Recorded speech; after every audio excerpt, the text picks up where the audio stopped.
people talk about the worst character of the Injustice series, it's normally someone in the DC Trinity. Superman for killing Shazam, Batman for his no-kill rule being partly the reason why Injustice happened, and Wonder Woman for indulging a grieving Superman. Also, this version of Damian Wayne for being a brat. All are valid picks, but people miss one character because he has a minor role compared to the others. That person being Aquaman. Before I get onto Regime Aquaman, I will say Earth Prime is also weirdly characterized too. A lot of his dialogue is weirdly, I don't know how else to say it, but superior sounding. Like the way he says surface dweller sounds like a slur. You would give away your kingdom like a pair of worn boots to a surface dweller? He doesn't sound like how Aquaman is normally characterized, but more like how Namor is. Regime Aquaman is the same, but like most of the Injustice cast, his attributes are turned up to 11, but that's not even my main issue with Aquaman. My main issue comes from the amount of times he switches sides. It gets annoying. Granted, he originally did join the regime out of fear because Superman literally moved Atlantis to the middle of the Sahara Desert, and Arthur wanted to protect his people. That's a fair reason why, but it's Injustice 2 that pisses me off.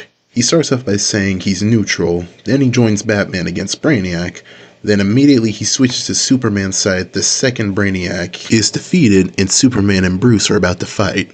It doesn't make sense since Superman would literally own Atlantis again if he won, like he did before the events of Injustice 1, so why switch up and join him when Batman literally has a way to depower Superman? He just doesn't make sense, and it feels like they tried to characterize him more like how Black Adam is in both games. But those are just my thoughts. Let me know what y'all think. With Dispatch being concluded last week, it's time to address Invisigal.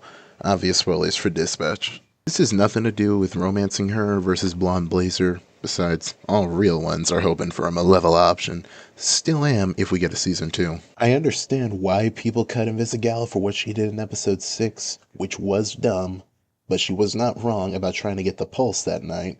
She just went about it the wrong way, which is a recurring theme in this game. I also think her having an unlikable start in episode 2 didn't help. Like her calling Robert not a real hero while knowing he was Mecha Man and then attacking him was a terrible moment to start off with.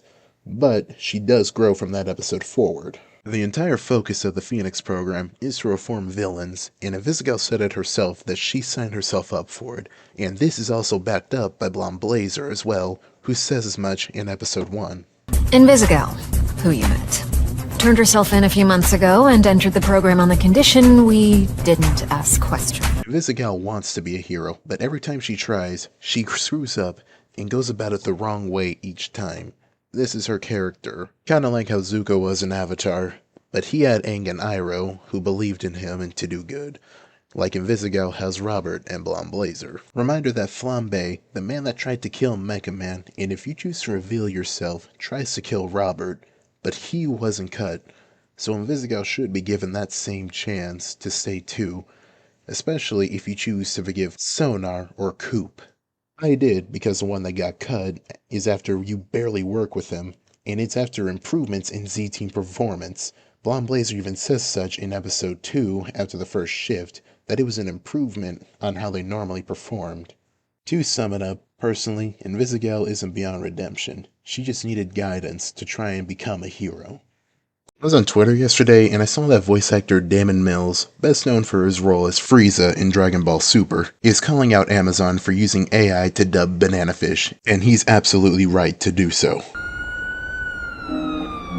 Marvin, you sick, ugly bastard. Yes, I mainly watch anime in English dub. If that bothers you, grow up. Sub versus dub debates need to stop in big 2025. Everyone has their own preferences and people need to accept that. Banana Fish was highly anticipated to get dubbed, and this is genuinely disrespectful to voice acting in its entirety. It can't be about money, especially when this is Amazon we're talking about here. And Banana Fish wasn't the only one that Amazon used AI dubbing on. It also used it on No Game No Life and Vinland Saga 2. I think somebody somehow has played a terrible joke on you. Overboost. So in this pic, you can see that they used AI to not only just dub it in English, but it looks like they're using it for Spanish too. This doesn't just affect English voice acting. This reminds me when Supercube came out, and they dubbed it with AI too. And what gets me is you had people, aka sub-elites, encouraging more AI for English dubbing. I swear these people are dumb, because what makes sub-elites think that companies can also use AI for Japanese voice acting too? AI does not belong in voice acting. It does not matter where you stand on dubs.